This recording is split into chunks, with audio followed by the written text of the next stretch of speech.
Ah, Okay, well, we don't have any attendees yet, so we'll wait.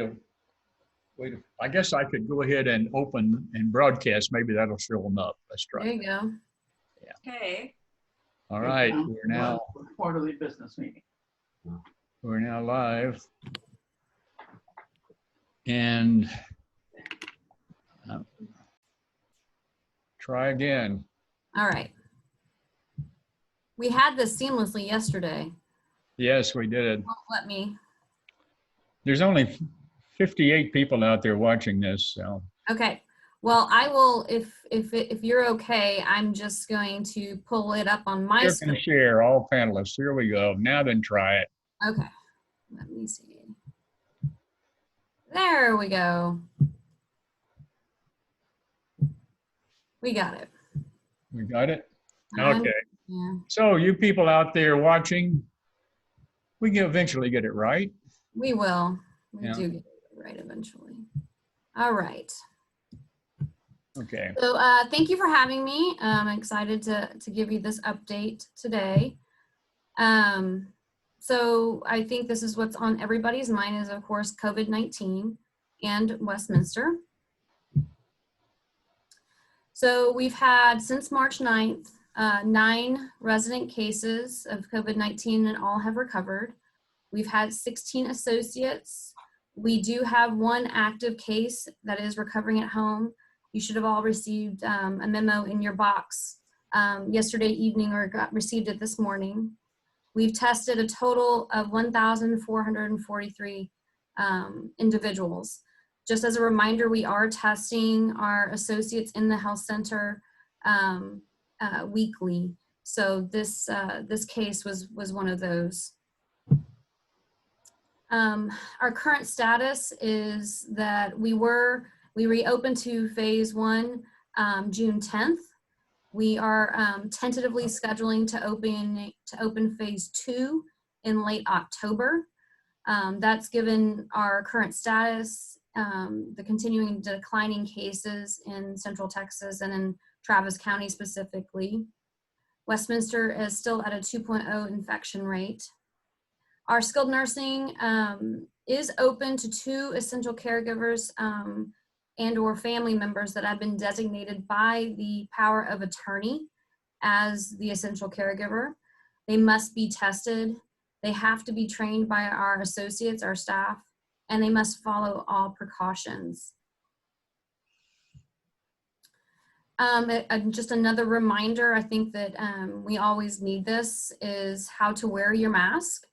Please make sure to wear your mask where it covers the top of your nose and it goes all the way to your chin. It needs to fit snugly and without any gaps. Please do not wear your mask below your nose and do not remove it and put it by your chin. Always wash your hands before and after you either put on your mask and take it off. Sometimes we forget how much we touch during just the course of a day. Just some hot topics here at the community. A dining survey went out last Thursday, September 24th, and we've received some feedback that it was very confusing. So essentially what the Food and Beverage Department is trying to do is gauge your meal preferences for when we do open in phase 2.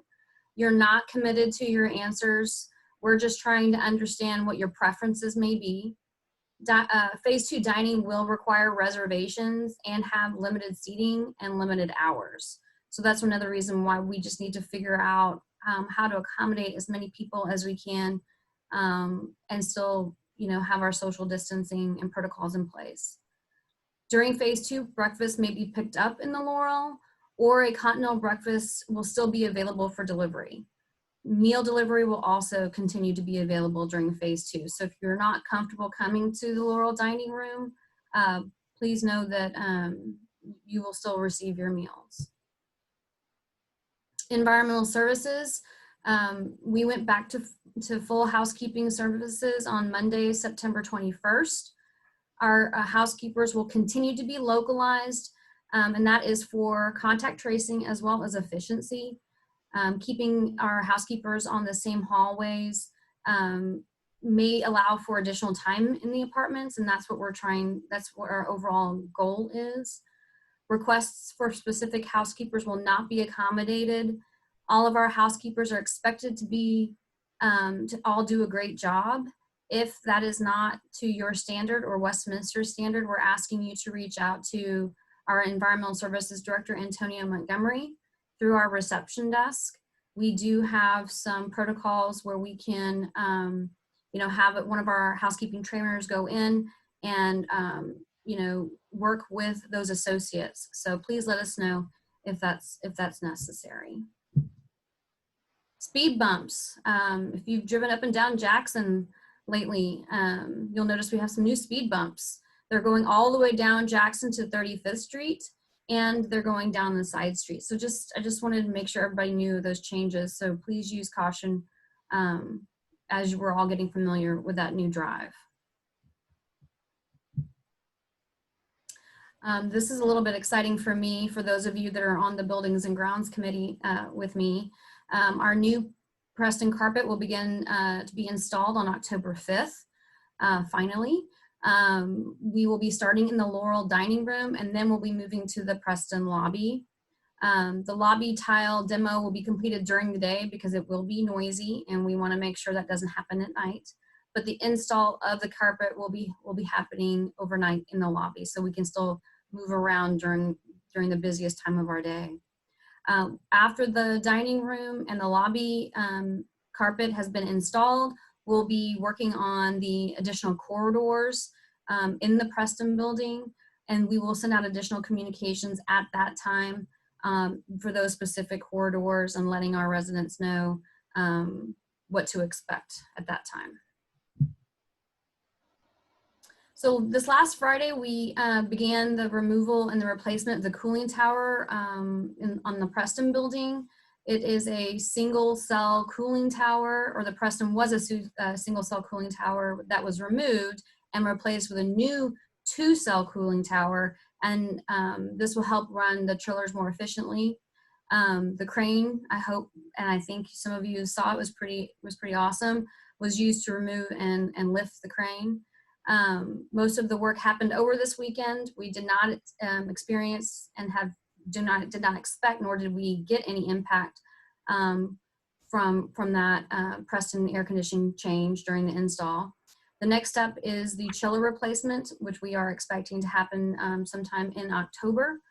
And so far, we have already experienced some lower utility costs, so we're also anticipating next summer to also get some benefits from that as well. The Preston courtyard work, the wastewater line, we did have a blockage of the wastewater line to the city side. There was a collapsed pipe that needed to be replaced. The water did back up into the Preston courtyard. It was caused by folks flushing briefs, washcloths, flushable wipes, and they are not flushable. And we also had a couple of tree roots from a crepe myrtle that was in that area. But I will remind you not to flush these items because we've also seen some backup in some of our other plumbing, and it would just be helpful if we didn't have to have a big sewer. Anyway, work was completed, and now we're working on a landscaping plan for that area. I will tell you that we're not planning on putting another crepe myrtle there because we don't want the roots in that space, but we're going to make it look really, really nice in that area. I do apologize for this inconvenience. It was very unexpected, and you may resume your scheduled visits in the Preston courtyard. Construction update. There's lots of construction going on in this community, but the Windsor Tower, the demolition and the temporary wall installation continues over the next few weeks. September 14th to the 21st, the focus was on the Windsor southwest corner demo and construction of the temporary walls on the 1st through 5th floor.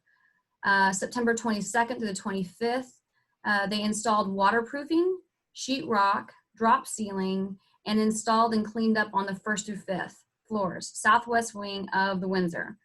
September 21st through the 5th, which is ongoing. The focus is on the pool, the fitness area, and the art studio, the demo and temporary wall install, and sheetrock install.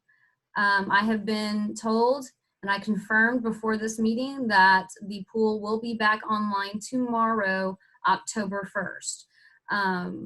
I asked specifically for a time, and I was told mid-morning. So for you early pool swimmers, I would ask maybe not go check out the pool till about 10 o'clock. We are now in preparation for the Windsor Tower infill construction. Just a quick reminder on flu shots. Our flu shot clinics have stopped, but you are still able to go and get a flu shot if you schedule an appointment with the clinic. So please do that if you haven't already. Robin gave me mine yesterday. It was seamless. Independent living visitations reminder, just a real quick reminder, you may schedule your visits weekly with reception. Please do that. Visits may take place in designated locations. Right now, we are still doing those visits outside in the courtyards and in the canopy section in the front of the Preston. Visits are limited to one person for 1 hour. We have seen groups, so I would encourage everyone to please, please, please limit that to one person for 1 hour.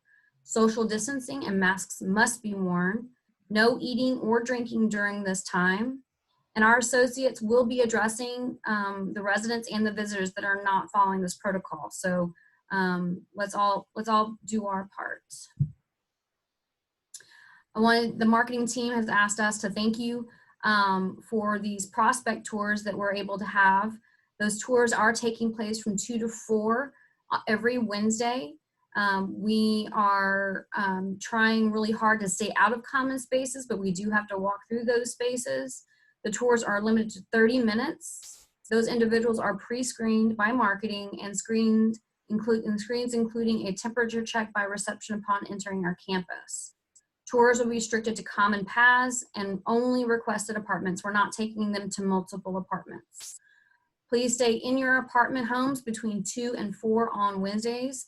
Do the best you can, but I know sometimes you have to move around, but we do ask you to limit your movement at that time. We thank you so much for allowing us to do that. It's we appreciate your support, and it was endorsed by our resident association board. Just another few reminders. Please do not flush your incontinence items down the toilet. Please make sure not to place incontinence items in the washing machines. Please maintain your social distancing standards of 6 feet at all times. Please wear your mask properly at all times, and please do not pull your mask down to talk to us or others. Please wash and or sanitize your hands often. And if you have a laundry issue, please call Connie at extension 2268. Now for some excellent fun news, our Alzheimer's fundraising efforts, we beat records this year for our own fundraising, which was $75,875.79. We thank you all for your support. Alzheimer's Texas thanks you for your support. We couldn't have done this without you. And that organization really needed our support this year. So thank you very much. And thank you for making Westminster an extraordinary place to live and work. Thank you, Sarah. Oh, it's my pleasure. We have time for a few questions. I received a couple of emails before the meeting for questions addressed to you. One concerned the dining, what was going to happen with meal deliveries after the phase 2 reopening of the Laurel, and what was going to happen to the bistro, and when would it be reopened? Can you speak about that? Right. Well, if you are still not comfortable coming down to the dining room, which I completely understand, meal services will continue to be delivered. So please don't worry about whether or not you're going to be receiving your meals, because of course you will. We will be setting up a process for that for specific ordering at that time. The bistro is offline probably through the end of this year and into next year. You know, there's lots of construction going on in that space, and it's just, we'll be using the Laurel Dining Room as our primary dining for quite some time. Thank you. And so it will be all table service in the Laurel for those people who choose to take advantage of that when we do reopen. Yeah, if you have walked through the Laurel Dining Room recently, you might have noticed some construction going on. I did receive an email from a resident about that today. The buffet has been removed, and because honestly, buffets are not the most hygienic ways to serve food these days. So we have gone ahead and removed the buffet, and so all of our meals will be tableside service going forward. Thank you. I had a second question asking what you could tell us about the source of infections or when people tested positive. I know there are restrictions on what you can say, but would you comment about that? Right, and a lot of us don't really know. We do our contract tracing, but at the end of the day, once we, you know, it's really hard to kind of identify where they got it. Did they get it when they were at the grocery store or going and picking up a prescription drug? Some folks have been to hospitals. So like a lot of us, we're still out in the world and having to run errands and do some things. And all I would encourage you to do is continue to take your precautions. I keep hand sanitizer in my car, in my purse, my masks. Just do the very best you can. But yes, I can't give you one specific place where everyone's getting it. It's just kind of being out and about. Okay, thank you. I have a question here. When will Westminster start taking us to the bank again? It's a good question, and I don't have an answer for that yet. We are still limited in our transportation and where we're comfortable taking our residents, but we are exploring those different options. And then there's a comment that the flu clinic ends tomorrow. So people will still be able to get flu shots through the clinic, will they not? Yeah, they can still schedule their flu shots through the clinics. Robin told me that they ended today, so I was taking Robin's word for that. But if you have something scheduled already, please go ahead and show up where you've been told to go. So if you have an appointment in the clinic, go get your flu shot tomorrow. Absolutely. It didn't hurt. No. Well, a little. My kids little, gave me yeah. a hug. But other than that, it didn't hurt. My wife, Kitty, is she's afraid of needles. She was all tightened up, just so, you know, expecting the worst. And then she said, hurry, and Kathy said, it's over. So that's good. I have a question. What is phase 2? Right. Well, that's a very good question. And before we open into phase 2, we'll give you more of what those guidelines are. But right now, especially since we have a positive case right now, I'm kind of hesitant to give you any additional hard information. We have to go through some procedures with Life Care Services and CMS asking for certain, you know, permissions to open, and also we're still monitoring the situation in Travis County and Austin. So There has to be a certain level of hospitalization ratio and positive cases. Correct. Or retirement communities or nursing homes can move to the next phase. I mean, I can give you some generalities about dining and visitation. I think the question goes to what is it that you have to go through to get to phase 2? Right. I will tell you that we're at a place where before Chuck went on vacation, he has already submitted those requests. So he and I feel comfortable and confident that we're in that space and that we're asking to open to phase 2. We just haven't had a response yet. Okay. So I hope that answers the question. Anybody else have a question they want to ask before we call it a night? Sarah, thank you so much for being here. And and being so responsive to these questions and so informative in your presentation. It was Thank a you. very good one. Thank you.